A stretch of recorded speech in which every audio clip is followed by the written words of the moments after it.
This podcast is made possible by listeners like you. Go to our website at wdtatpodcast.com and click on support to learn how you can be part of this effort to learn how to have better conversations, increase compassion, and build bridges, not walls. You can make a one-time donation or become a patron for as little as $1 a month and receive patron-only benefits. Thanks to all of our patrons at any level for your support. We really couldn't do this without you. Now let's get into the interview.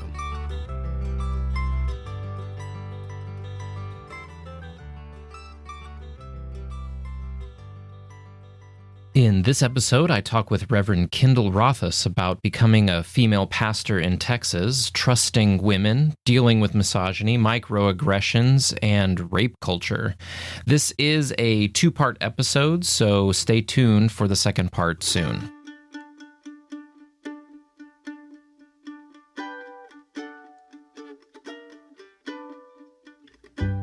Welcome to the podcast where we talk about things we're not supposed to, learn how to have difficult conversations, and talk to people about what makes them different. This is the We Don't Talk About That with Lucas Land podcast, where we do talk about that with me, Lucas Land. It's never the right place or time. It's imperceptible to the eye. It's never the right place or time. My guest today is Reverend Kyndall Rothaus. She is a preacher, poet, feminist theologian, storyteller, queer woman, and soul companion, also known as a certified spiritual director. She's the co-founder and co-director of Nevertheless She Preached, a national ecumenical preaching conference designed to elevate and celebrate the voices of women on the margins. Her first book, Preacher Breath, was published in 2015, and her second book on Mary, the Divine Feminine, and the Reign of Love will be out in 2021. Welcome to the podcast, Kyndall. Thank you. Thanks for having me. Yeah, I've been wanting to talk to you for quite a while.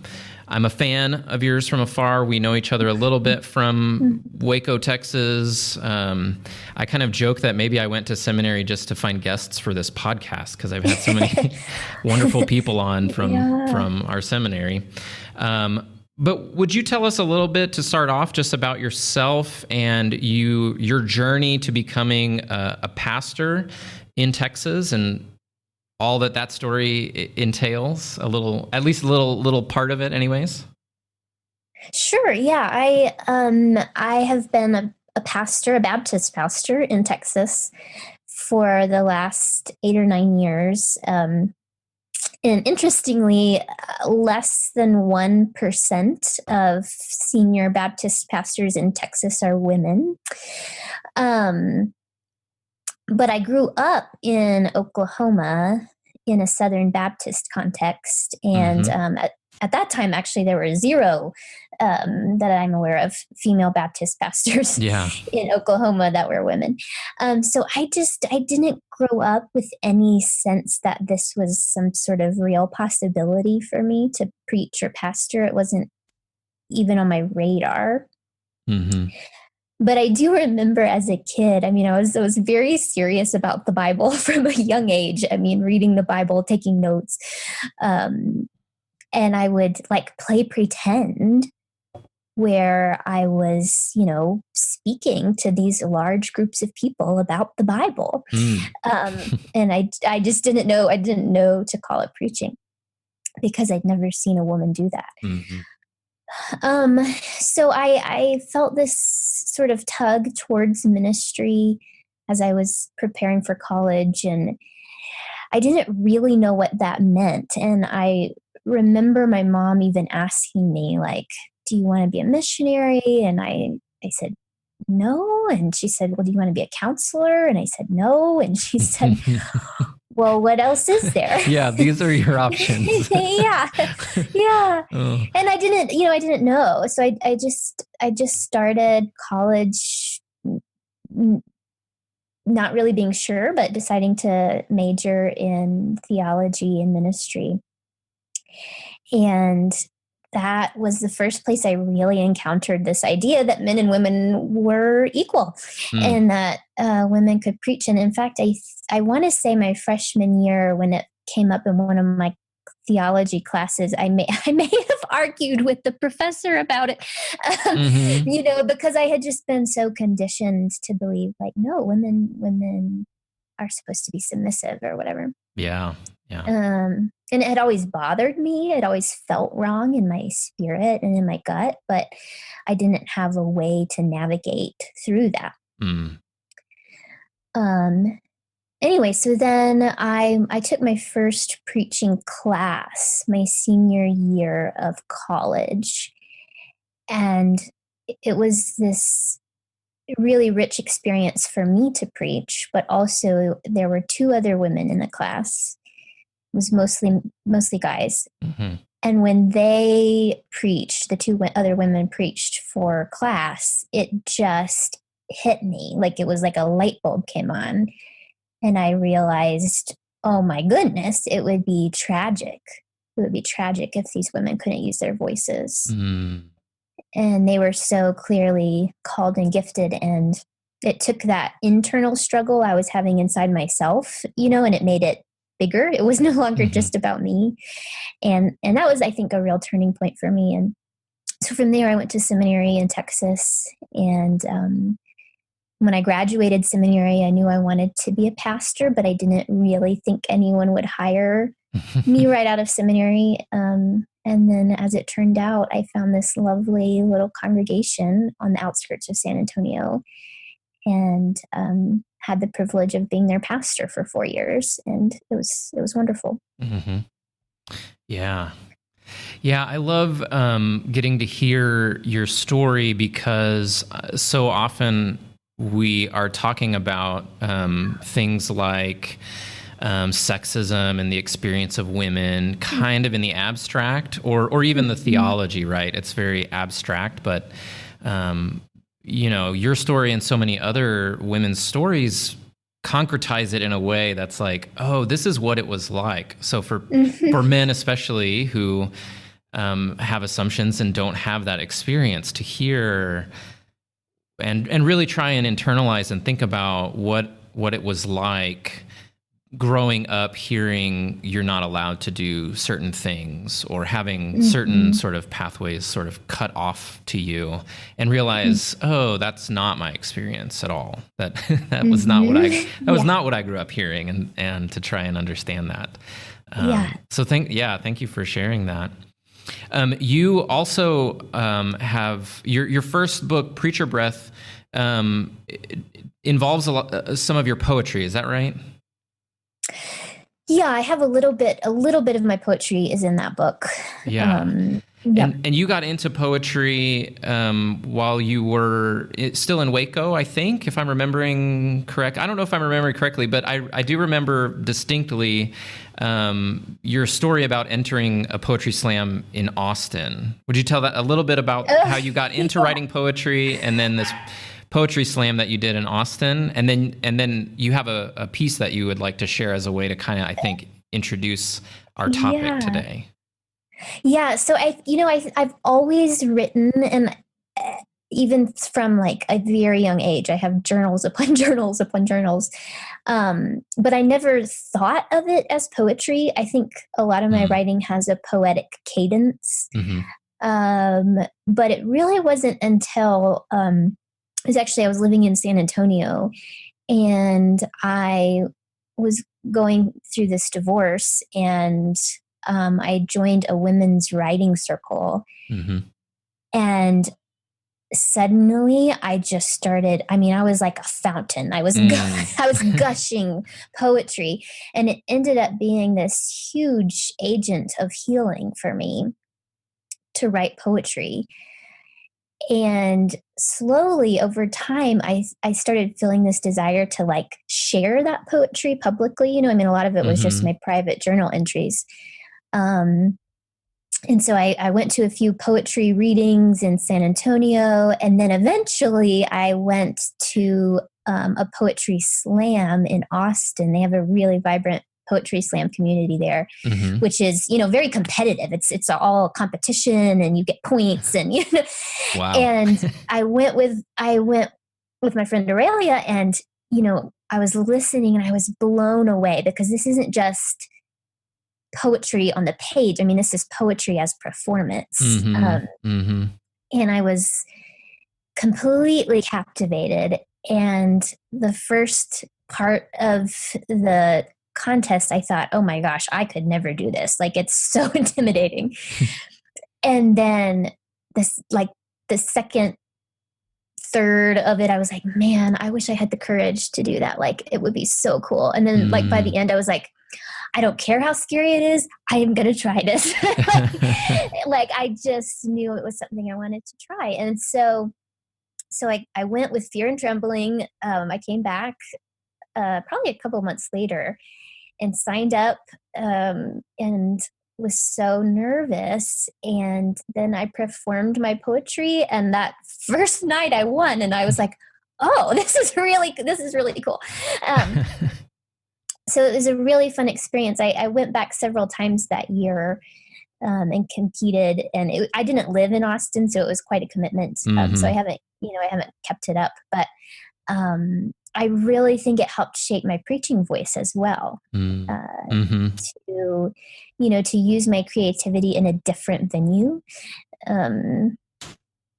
was really instrumental, I think, in developing more of my voice.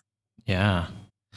Well, I'd love to hear the piece that you brought today to share with us, and then I think it'll help us start talking about this topic of sexism, patriarchy. I don't have a good succinct name for the topic because it's so it feels so big. But would you read it, please? Sure. Yeah, and let me just say real quick about this piece. This is not a piece I wrote for slam poetry. This is a piece I wrote specifically for a Baptist context. And I was asked to write simply about a day in the life of being a pastor. So I wrote about my experiences of one day. And when I wrote this piece, it was right as the Me Too movement was really gaining some traction. And as that was gaining some traction culturally, it was really sort of coming out that this was also relevant for church experiences and for women in churches. So that's kind of the context here. And I will start now. So this all happened on one day. Here we go. August 10th, 2016. At lunch, a congregant thanks me for addressing sexual assault. I sense her comment is weighted, so I ask what the story is. Her niece, Carrie, was murdered in 2006. Police ruled it a suicide because her husband, a Baptist pastor, said it was a suicide. But my congregant pressed for an investigation. How did you know it was murder? I asked. There was the time Matt assaulted a student. The university told the police they would handle it. Then they accepted Matt as a seminary student. There was the assault while he was on church staff. The pastor kept it quiet so as not to ruin Matt's reputation. After lunch, I can't concentrate. I spend the afternoon Googling Matt Baker. I read a column in Texas Monthly from 2008, which triggers my own experience. Post-traumatic stress disorder is different from having memories. PTSD means I relive my trauma as a present reality with every flashback. It's part of what makes the work difficult.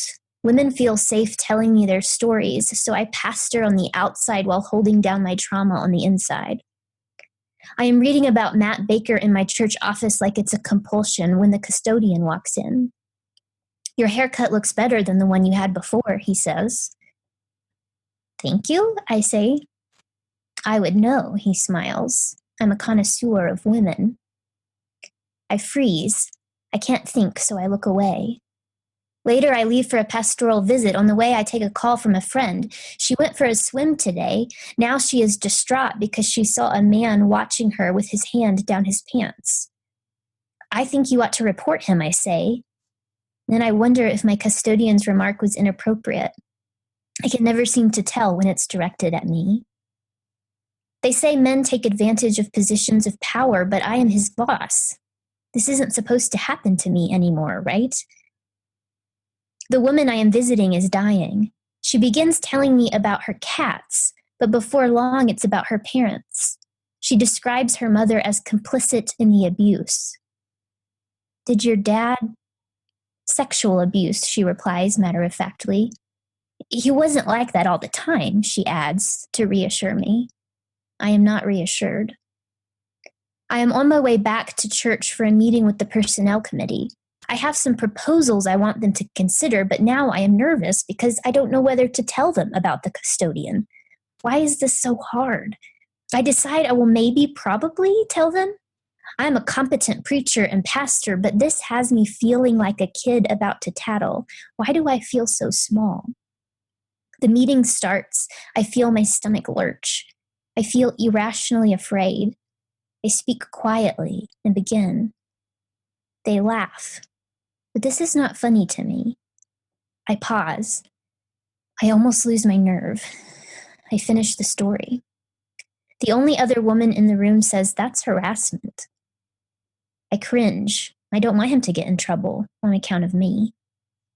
Driving home, I think of Matt Baker, how he spent his ministry days as a sexual predator, how people trusted him. I think about scores of abused women no one believes. If I tell their stories, will people believe me?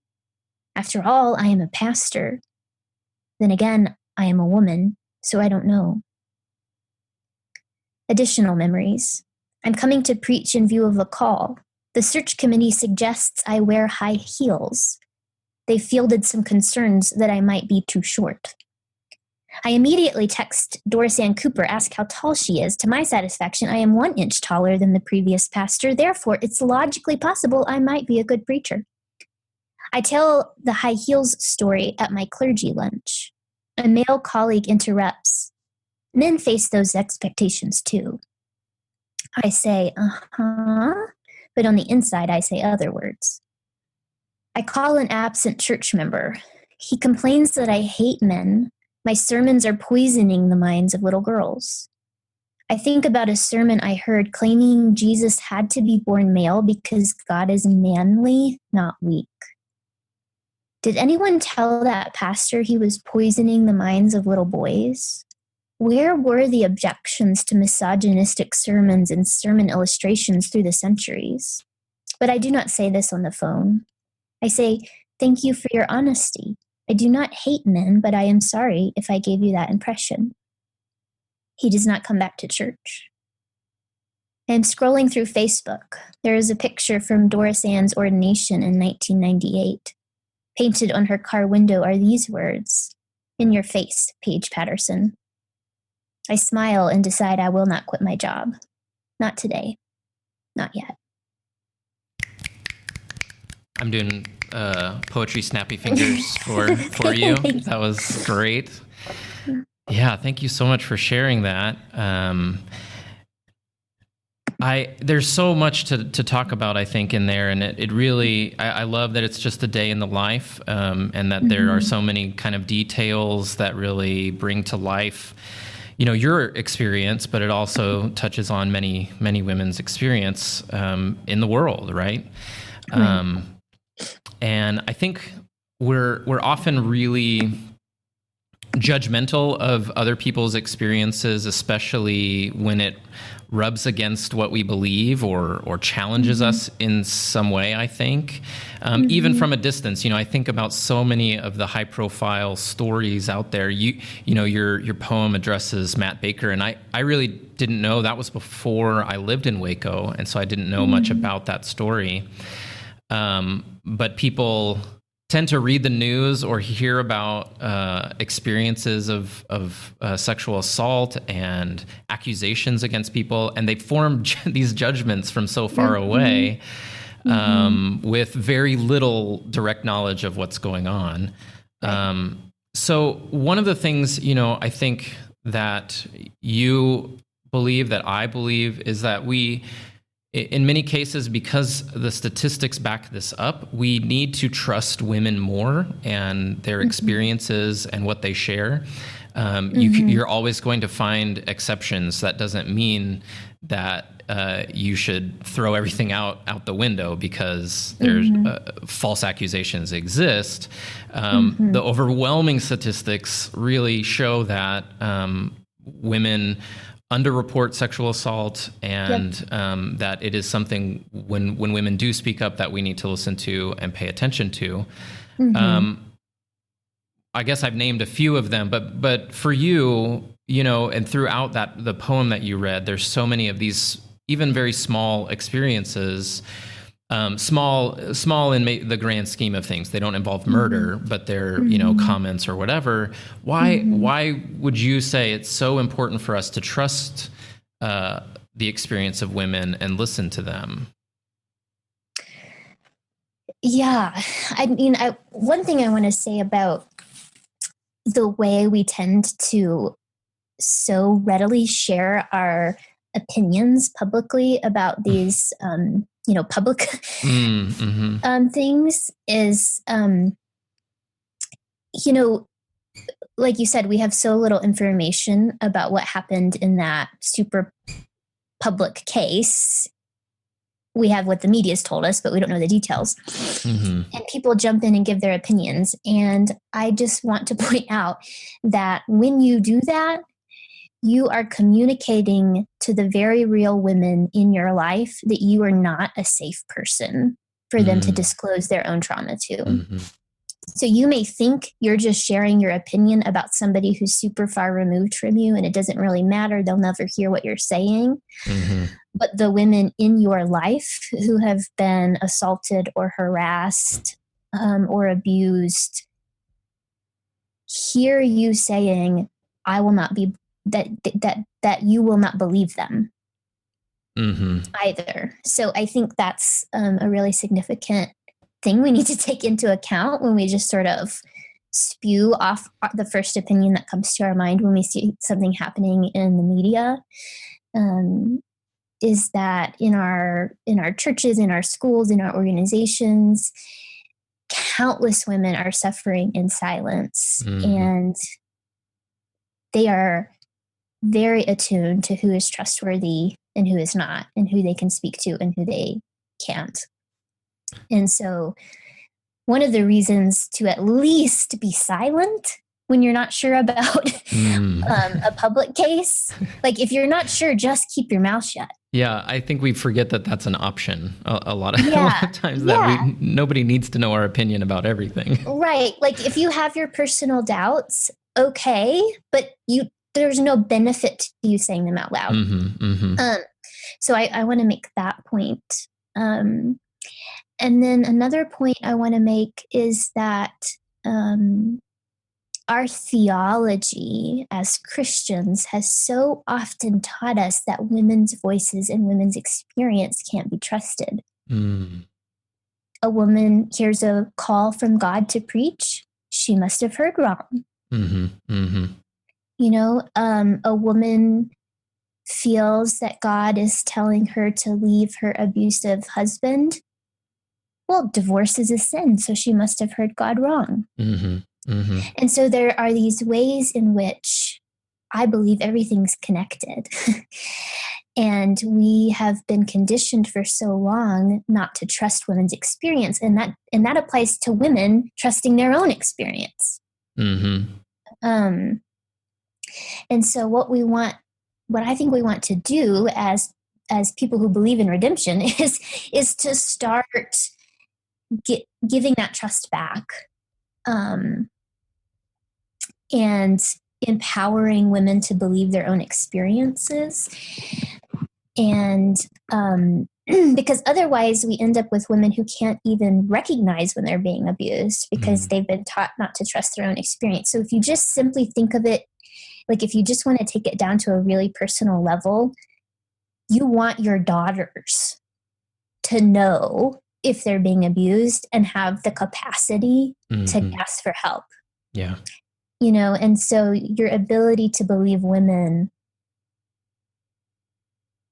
affects those really intimate women, like intimate relationships you have with women in your own life, your sister, your daughter. And hopefully we care about the whole global family, but I think sometimes to just like bring it down to someone as close as your own daughter helps shed light on it, Yeah. Oh, it really does. I have two daughters, and I try and do my best to talk to them very openly and honestly about a lot of different things, and I want them to come and talk to me, and I want them to, as you're saying, trust themselves and feel like they can be confident in their own experiences and speaking up and those kinds of things. And so when I think about the words that come out of my mouth, if my daughter heard them, how would she react or respond, or what would she get from that? What kind of message would it send to her about who she is as a woman? That's a great filter. If you have daughters, that can be a really powerful filter, I think, for a lot of men. But yeah, also just the women in our lives that we care about and that we love, and aren't always, when we open our mouths, I think often men assume the world wants to hear what they have to say. As a man, I feel like that's the message I was given. And I mean, there's introverts and extroverts and, very diverse among men as well. But the messaging we get growing up is, we should be heard, we should be listened to. There's a lot of that. So being silent can be hard sometimes when you feel like your opinion has been sort of elevated your whole life, really. Yeah. It's a great spiritual practice for people with privilege to be quiet. Yeah. Yeah. In fact, I was actually talking about this with my wife the other day, because we were, working on things in our own marriage, and we have things we have to work on and try to work through, and things that my wife calls out, rightly so, that make me really uncomfortable or make me defensive. And I, in the past, have reacted, pretty strongly. No, I'm not doing that. I understand. And I, have my own sort of justifications. And she said something the other day, and it kind of caused a response in me. But I wasn't sure what it was or why I was having that response. And so I just stayed quiet. And it was hard for me. And it was weird for her, because she was like, why are you being quiet? And then she came and talked to me and was like, I wasn't trying to be mean, or I wasn't, et cetera, whatever, trying to make sure things were okay, because it was a little more unusual, right, for me to not have a response or to just stay silent. And I said, I know, and I'm trying to be better about like listening and then paying attention to my feelings instead of reacting, So it is, for men, that can be a very powerful practice, to just listen and work on being a better listener. Obviously, I'm working on it. I would say I'm always the best listener, but I'm more aware now than I was. I wanted to also, I just want to mention that you said, you talked about the theology, and I want to point out, because you and I are talking the day after Easter Sunday, 2020, and if the women who witnessed Jesus being resurrected had not trusted their own experience, Christianity would not exist. And we should remember that even in the Bible, and the Bible's not perfect on this front, and we could do a whole podcast. This isn't a theology podcast, but we could discuss, women in theology in the Bible. But just to point out, there are parts of our tradition that go way, way back that trusted women, right? Yeah. Well, what's funny about that, the resurrection story to me too, is like the women come and tell the disciples, the male disciples, right? And they're like, oh, that's just it depends on your translation, but some of them are like, that's just an idle tale, or that's nonsense. And true, so yes, even, right. the first instinct was like, we're going to dismiss their experience, but the women were resolute, they were resolute. And then so eventually the guys are like, okay, maybe we do need to check this out. And so eventually they believe the women, but their initial reaction is to be, right. to be dismissive. Right. But how incredible that is all in there, like yeah. it's sort of a mishmash and a mess. And like yeah. that, even that women would have been included in that way is right. kind of an incredible thing. Yeah. Another thing from your poem that really struck me the first time I read it, and then again as you were reading it today, is how uncomfortable it can be to name names, right? So there's a number of different names in your poem, and immediately when it comes up like, oh, this guy was accused of murder and sexual assault and all of these things, and like there's his name, and obviously it was a very public case and you can go to Texas Monthly and read about it, but it still feels so uncomfortable to have those names in there and feel like, oh, we're naming something specific. This isn't no longer an abstract conversation. And that happens a number of times, right? With the custodian and with the woman you were visiting and the phone call. Like those are all very specific instances, and it causes us discomfort, right? On both the side of women. And then for me, like, oh no, we're saying something that's too personal, or it's too pointed, right? Or something like that. It makes us very uncomfortable. What is it that makes it so hard for us, both from different perspectives, from the perspective of women, but also the perspective of men, to call it out? What makes it so hard for us to name those things when we see them, and call out, the people that are perpetrating them in our lives? That's so interesting to me that it's uncomfortable for you as well. So I'd be really curious to know what that discomfort is for you. I think that one thing I want to point out here is that, I named names in this poem. I named Matt Baker. I named Paige Patterson. But you also notice I didn't tell you the name of my custodian. Right. I didn't tell you, I didn't tell you the names of people who are close, that are part of my story, or other people's personal stories. The only names I named were these like public, like you can Google and figure it out for yourself, Right. And I think the biggest reason women don't name their perpetrators is because it is dangerous. It's dangerous in many ways. I mean, there's the danger, first of all, of re-traumatization.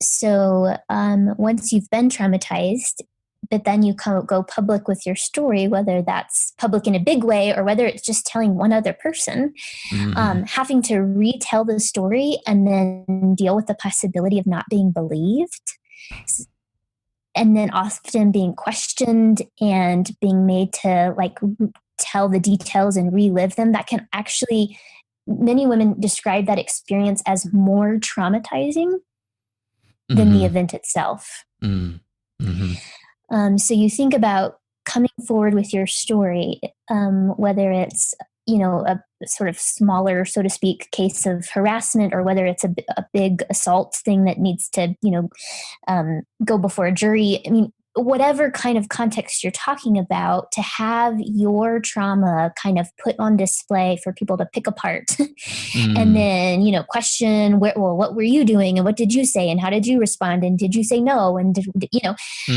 all of these things. It's like you're still working on sort of storing up your own internal resolve that this thing that happened to you wasn't your fault. And then you have sort of the public eye turned on you, and that can just be horrible. And so there have often been times when a woman has asked me, like, should I report this? Do I tell? And the justice side of me wants to say yes, like let's stop this guy. But I know deep down that telling is not necessarily going to result in any kind of justice whatsoever.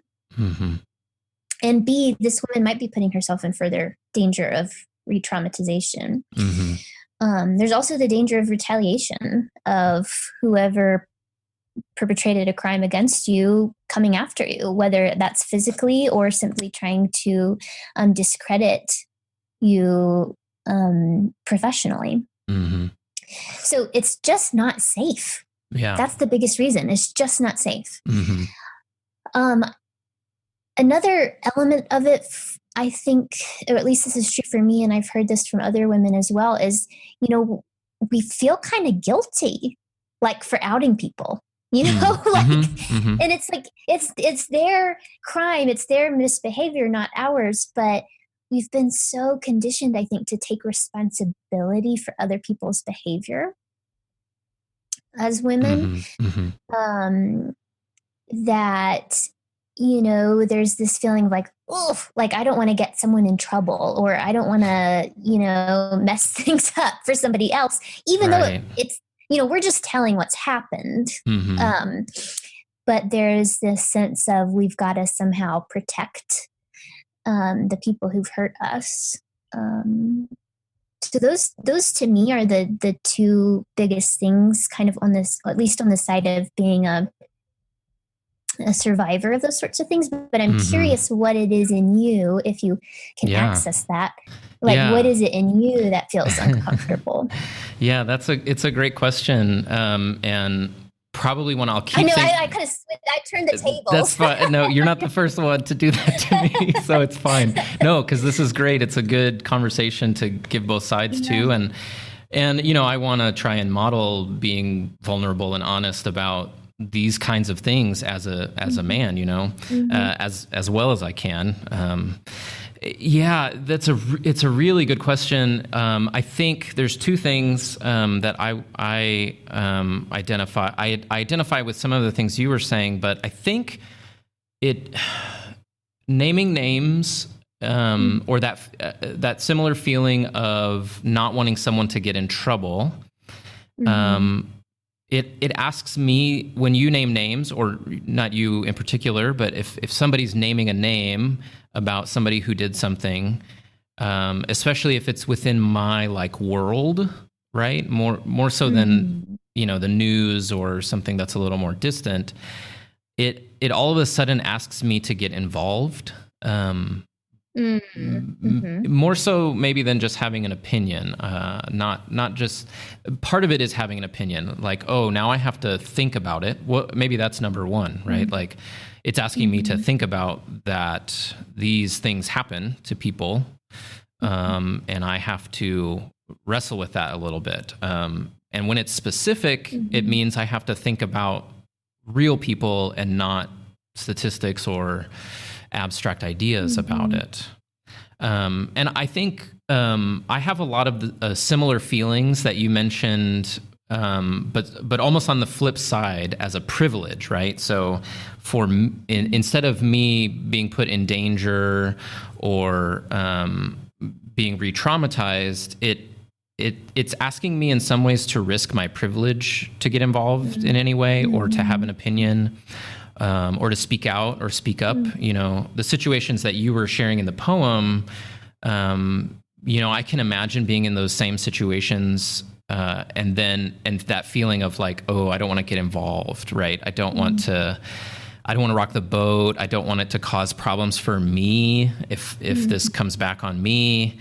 But those are coming, I recognize, from a position of privilege, and really, it's, for me, it's not as dangerous, for sure, but it's the risk of losing something by getting involved, I think.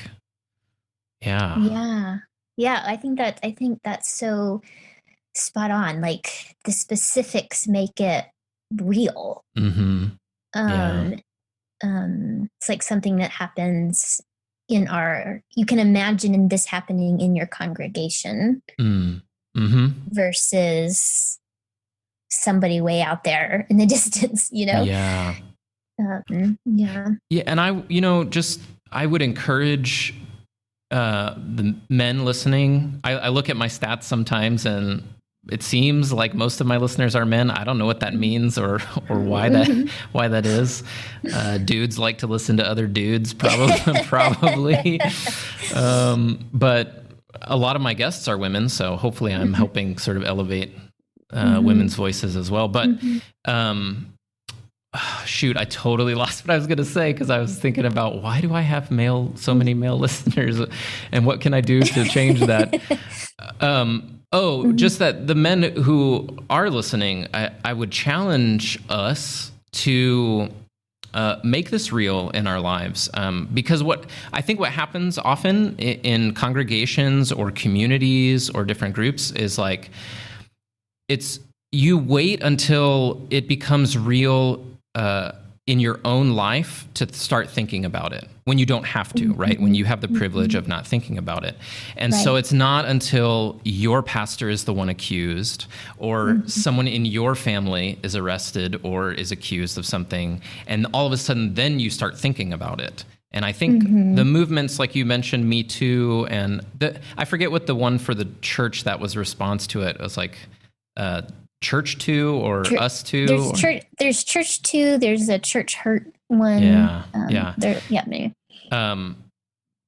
Think about it before that happens, and try and imagine that what it is like, and listen to those experiences before, because if the statistics. The statistics say that this is going to touch you at some point in your life, or it's just a matter of time, right? Because the women in your life likely have dealt with these things in one form or another. And so think about it now so that you're more prepared when it becomes all too real in sort of a bigger way. And then that is something I think that men can do to work on this issue for themselves and in their own lives, Yeah, and I think part of that is acknowledging that it's already happening. If you're not aware of what's going on in your specific community or context, all that means is that you're not aware. This is the end of part 1 of my conversation with Reverend Kyndall Rothaus. Please stay tuned for part 2 in our next episode. Thanks for listening. Make sure to subscribe so you don't miss any episodes. You can find us on Facebook, Twitter, and Instagram with the handle @WDTAT Podcast. You can also rate and review us on Apple Podcasts or wherever you get your podcasts. Thanks to Hope Fellowship Mennonite Church for their generous support of the podcast. Also, many thanks to Neil Curran and Infielder for the use of their music. You can find more of their music online at infielder.bandcamp.com. Until next time, keep showing up and keep being brave. What are you gonna do?